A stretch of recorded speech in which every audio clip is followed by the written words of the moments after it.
Assalamualaikum warahmatullahi wabarakatuh. Selamat malam. Jumpa lagi dengan saya Aldi di channel Mereka Ada.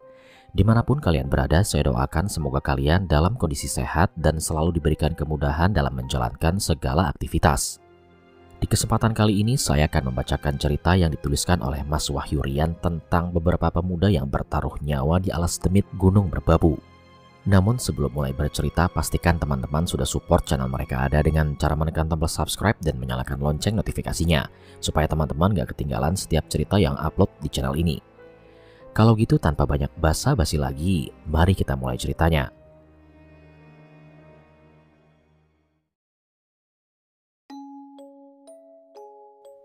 Seringkali rasa percaya diri yang terlatih sejak lama suka berbanding terbalik jika dihadapkan pada hal-hal yang tak masuk akal. Namun alam semesta dan seisinya termasuk segala fenomena yang terjadi di dalam dunia adalah bentuk nyata kekuasaannya yang maha agung dari segalanya. Manusia bukanlah apa-apa tanpa Allah berikan kekuatan. Alam dan setiap keindahannya selalu menyimpan misteri di belakangnya. Tak jarang membuat banyak orang tertarik untuk berpetualang di dalamnya, termasuk Kelana, Sanjaya, dan Jafar. Tiga sahabat yang berkeinginan mendaki gunung untuk menikmati sebagian kecil keindahan yang Allah berikan kepada manusia. Namun siapa sangka, pendakian yang awalnya mereka kira akan menjadi sebuah petualangan asik dan seru malah menjadi sebuah petualangan yang menegangkan setelah mereka masuk ke sebuah alas yang dihuni oleh ribuan demit di dalamnya. Kelana mulai menenteng tas kerilnya dengan muatan yang lumayan berat, lalu meletakkannya di atas kendaraan. Hari itu Kelana akan mendaki ke gunung bersama kedua teman kuliahnya itu, Sanjaya dan Zafar. Ini adalah pendakian kesekian kalinya bagi Kelana. Baginya mendaki gunung adalah sebuah rutinitas yang perlu dibiasakan. Banyak cerita dan makna yang sering ia ambil di setiap perjalanan dan gunung yang berhasil ia daki. Manusia hanya setitik kecil di antara ciptaannya yang sangat megah dan luas ini. Begitulah kalimat yang sering ia lontarkan. Udah lengkap semua alat-alatnya? Tanya Kelana pada kedua temannya itu. Udah, aman, jawab Sanjaya. Sanjaya adalah salah satu orang yang kerap bersama berpetualang dengan Kelana. Tak ayal jika ia banyak mengerti tentang pengetahuan gunung dan sifat-sifat Kelana yang tak diketahui banyak orang. Zafar! Kelana melihat Zafar. Ia masih berkutat dengan alat-alatnya yang belum selesai ia kemas. Zafar juga salah satu orang yang dekat dengan Kelana. Namun ini adalah pendakian pertamanya bersama Kelana dan Sanjaya. Sebentar lagi beres, tunggu aja sih, jawab Zafar sambil menghisap sebatang rokok di jarinya. Setelah semuanya siap, mereka bertiga berangkat dari kos-kosan menuju gunung yang terkenal di semua kalangan pendaki saat itu. Bahkan sampai sekarang gunung tersebut masih menjadi primadona bagi seluruh kalangan pegiat alam. Nama gunung tersebut adalah Gunung Merbabu. Dari kos mereka kemudian menuju sebuah desa yang ada di kaki Gunung Merbabu, Desa Wanadia. Rencananya Kelana, Sanjaya, dan Zafar akan mendaki ke sana melalui jalur pendakian Wanadaya, karena yang terdekat dari jarak mereka sekarang adalah desa tersebut. Saat di tengah perjalanan, mereka sempatkan cari sarapan terlebih dahulu di warung pinggir jalan raya yang mereka lewati. Tubuh yang lelah masih bisa mereka tahan, tapi jika perut sudah lapar, harus segera diisi oleh makanan. Karena logika tanpa logistik sama dengan anarkis, begitulah kalimat populer di masyarakat. Pada mau naik gunung kemana, Mas? Tanya ibu-ibu pemilik warung tersebut. Kalau tidak salah namanya Ibu Salini. Merbabu, Bu, jawab Kelana sambil tersenyum. Yalah, kemarin 2 hari yang lalu baru aja ada pendaki yang tersesat, Mas. Waktu ditemukan sudah dalam keadaan meninggal, ucap ibu itu. Mendengar ucapan tersebut, Zafar tampak menghentikan suapan makannya dan diam lumayan lama. Apa iya, Bu? Benar seperti itu? Tanya Kelana. Iya, Mas. Panjenengan semua hati-hati ya. Apalagi cuacanya masih gak menentu begini. Kadang hujan, kadang panas. Susah ditebak. Sudah bawa jas hujan semuanya kan? Tanya ibu itu. Aman. Tenang aja. Kita kan udah nonton YouTube kemarin buat ngeliat referensi jalur pendakiannya, ucap Sanjaya seraya menenangkan. Singkat cerita, mereka bertiga kembali melanjutkan perjalanan lagi. Namun saat jalan mulai naik, Kelana yang dari awal berboncengan dengan Zafar mendapati Zafar melamun di belakangnya. Melalui kaca spion, Kelana memperhatikan Zafar yang dari tadi menatap tebing-tebing jurang di sebelah kanannya. Far, lihat apa? Tanya Kelana. Namun Zafar tak menggubris pertanyaannya. Ia terpaku dan hanya melamun. Zafar! Gertak Kelana lagi, namun Zafar masih tak merespon gertakan Kelana. Hingga akhirnya Kelana menepikan kendaraannya dan Sanjaya yang berkendara di belakangnya pun mengikuti.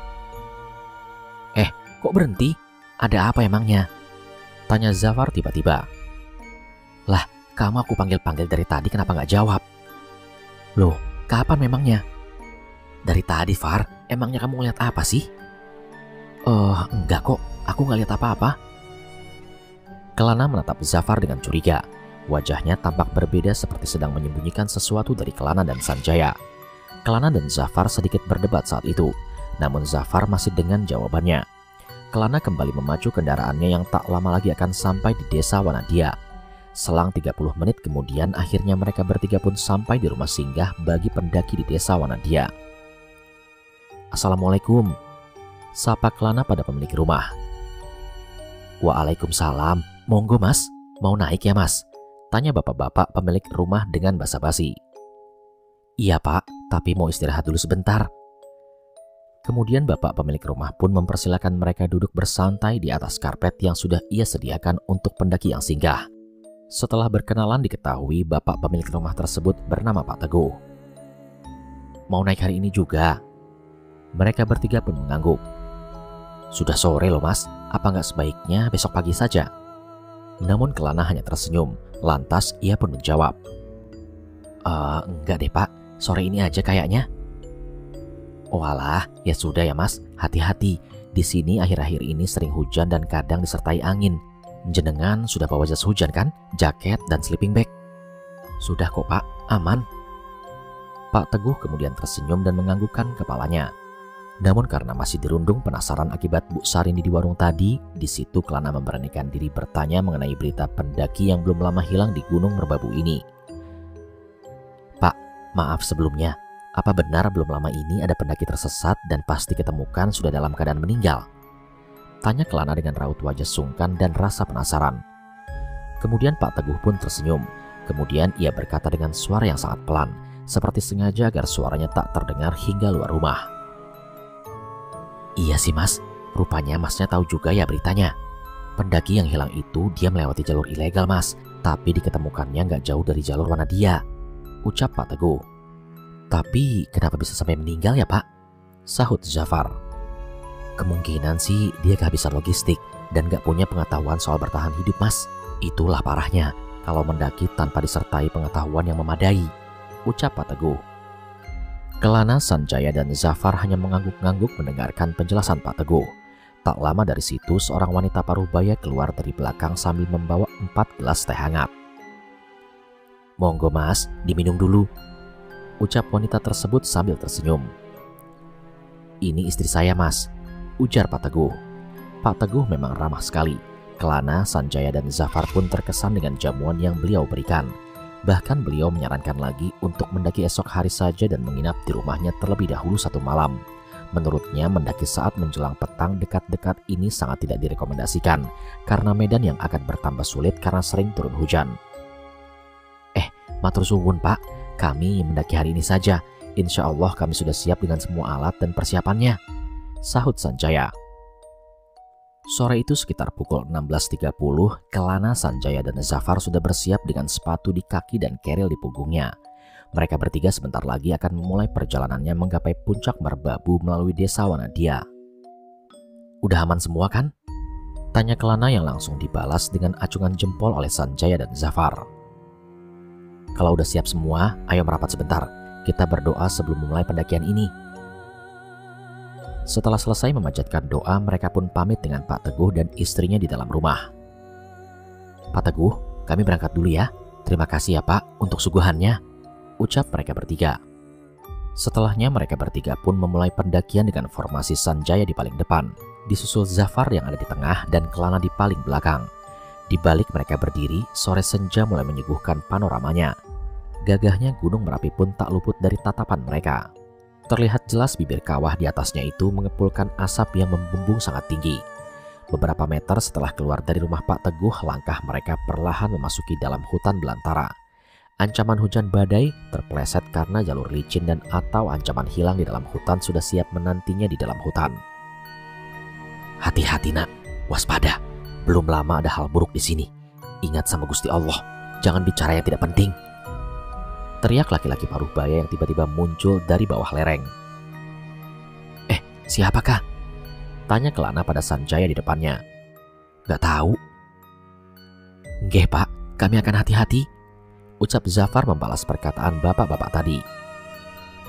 Asal disautin aja apa susahnya sih? Dia itu memberikan nasihat yang baik kepada kita kan? Kata Zafar. Cahaya senja perlahan menghilang, berganti dengan kegelapan yang menyelimuti hutan dan mereka bertiga di dalamnya. Senter di tangan dan kepala pun mulai mereka nyalakan untuk menelusuri belantara hutan saat itu. Di antara mereka bertiga, Zafarlah yang paling dini dalam pendakian gunung tersebut. Sementara Kelana dan Sanjaya sudah kerap naik gunung bersama dari awal mereka kenal. Semakin ke atas, kemiringan jalur terlihat semakin curam. Di beberapa titik pun rintikan hujan mengiringi langkah mereka. Meski demikian, mereka belum mengenakan jas hujan yang mereka bawa karena intensitas airnya masih rendah. Di belakang Sanjaya dan Zafar, Kelana berjalan santai dengan tempo jalan yang biasa ia pakai. Namun ketika Kelana melangkahkan kakinya agak tinggi ke batu di atasnya di tengah jalur pendakian, tiba-tiba saja dari arah belakang, Kelana mendengar suara derap langkah kaki yang cukup keras. Kelana tentu saja menghentikan langkahnya dan melihat ke arah belakang. Tapi di situ, Kelana tidak menemukan siapapun di belakangnya, kecuali dia seorang diri dan dua temannya yang berada di depan. Saat itu Kelana tak memperdulikan dan kembali melanjutkan langkahnya lagi ke atas. Sanjaya, jalanmu itu kenapa cepat sekali? Kamu gak lagi naik gunung sama Kelana aja. Ada aku di antara kalian berdua.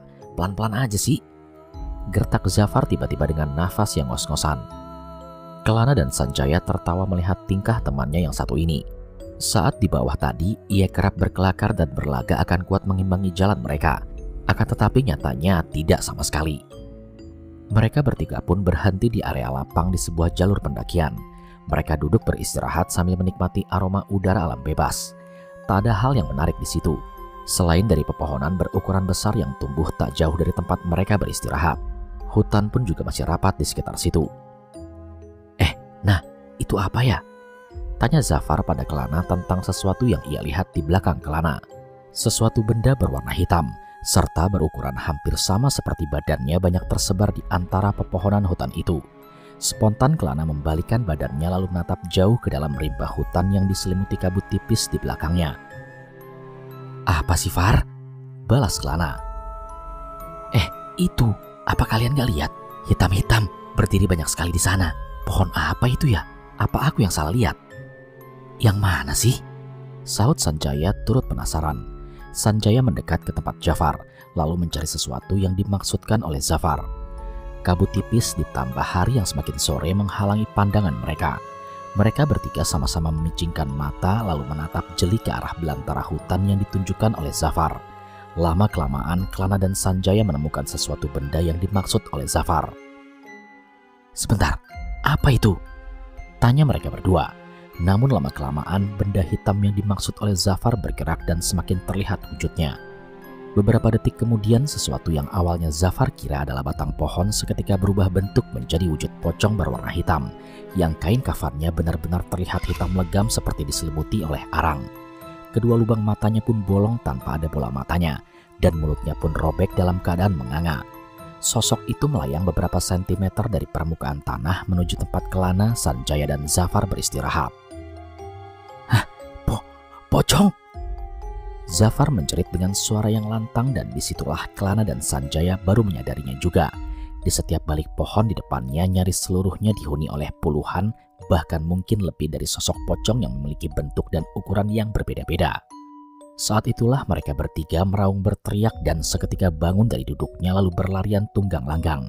Gerombolan pocong hitam yang entah dari mana asalnya itu terlihat sedang mengejar keberadaan mereka bertiga. Kelana menoleh ke arah belakang. Pocong-pocong hitam itu melompat-lompat, namun lompatannya terlihat seperti melayang di atas angin. Kelana, Sanjaya, tungguin! Teriak Zafar yang berlari paling belakang. Setelah mendaki agak jauh, Kelana menemukan tanah lapang agak besar serta ada dua pendaki beristirahat di atasnya. Karena melihat kedatangan tiga pendaki yang berlari ketakutan, spontan dua pendaki tersebut melihat wajah Kelana, Sanjaya dan Zafar dengan sorot mata yang keheranan, sekaligus mengerikan. Bagaimana hal itu bisa terjadi? Saat itu Kelana kemudian melihat Sanjaya dan Zafar. "Mas, apa yang terjadi sama kalian?" tanya salah seorang pendaki yang mereka temui. "Anu mas, di bawah sana banyak pocong," sahut Zafar. Zafar, gak seharusnya kamu bilang begitu," tegur Sanjaya. "Belum lama ada pendaki yang hilang di sekitaran situ mas, hati-hati aja, apalagi yang mendaki sekarang hanya kalian bertiga," ujar pendaki tadi. Kelana dan Sanjaya hanya mengangguk-ngangguk sambil meletakkan badannya di tepi jalur pendakian. Anehnya tak lama setelah itu dua pendaki tadi meninggalkan mereka tanpa pamit dengan wajah yang sangat kaku. "Mau lanjut mas?" tanya Kelana. Tapi keduanya tak menjawab pertanyaan Kelana. "Dasar orang aneh," ketus Zafar. "Udahlah, biarin aja, orang kita gak saling kenal," ucap Sanjaya sambil tertawa. "Tapi kenapa kita nemuin hal begini ya? Apa emang gini kalau mendaki bareng kalian berdua?" tanya Zafar. "Kalian sadar gak? Kenapa pendaki tadi ngomong hanya kita bertiga yang mendaki hari ini?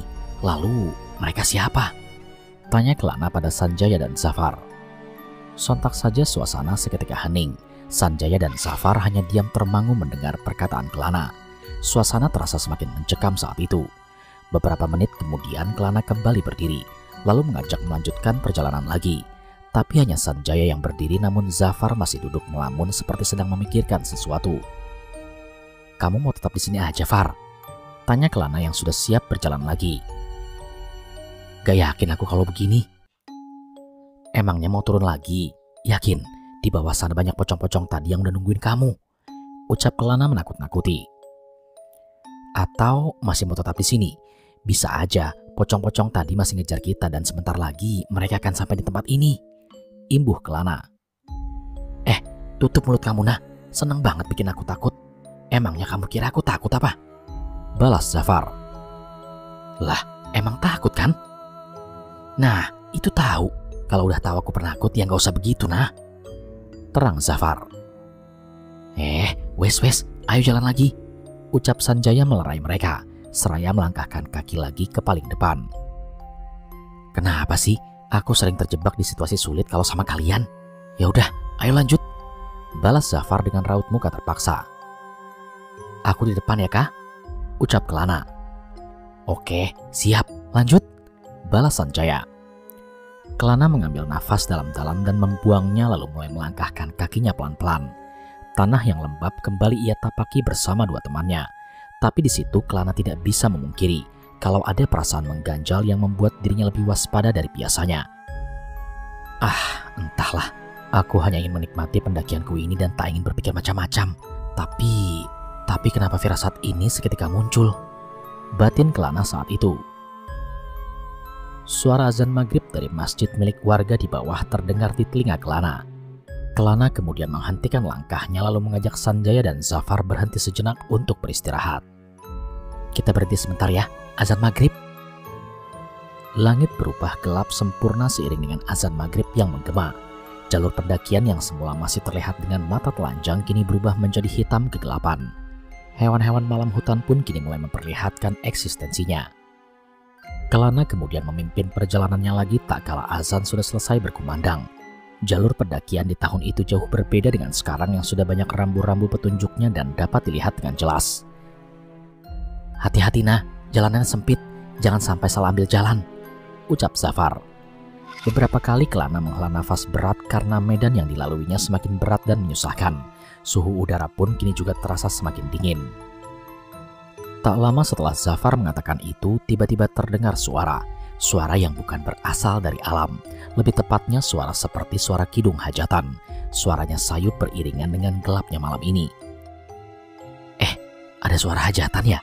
Apa iya kedengaran sampai sini?" tanya Kelana kepada kedua rekannya itu. Iya, aku juga dengar," jawab Zafar. "Apa itu berasal dari desa di bawah? Kencang banget suaranya," ucap Sanjaya. Udahlah, gak usah dihiraukan.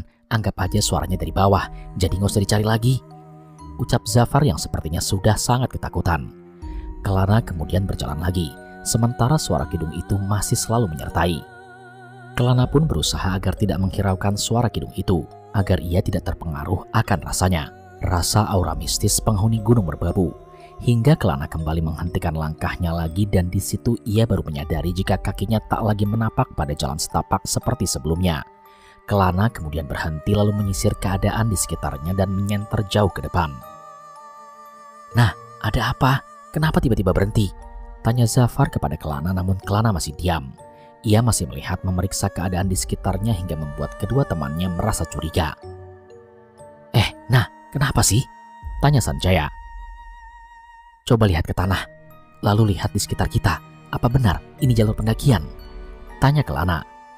Dengan spontan Zafar dan Sanjaya pun melakukan yang dikatakan oleh Kelana. Mereka berdua kemudian memeriksa keadaan di sekitar. "Iya ya, kenapa kita ada di sini? Ini bukan seperti jalur pendakian," ucap Sanjaya, dan ia pun baru menyadarinya. Padahal malam belum lama datang, tapi sudah membuat Kelana, Zafar dan Sanjaya bingung sekaligus ketakutan. Bagaimana bisa mereka kesasar hingga sampai ke sini? "Kita putar balik aja ya, harusnya nanti akan sampai ke jalan yang benar dengan sendirinya," usul Zafar. "Kembali ke arah mana? Jalanannya hampir gak kelihatan," jawab Sanjaya. Kelana kemudian menyenter ke arah belakang, memeriksa ke segala arah. Menurutnya jika dilihat dengan seksama dan melangkah dengan sangat hati-hati, mereka masih bisa untuk kembali lagi.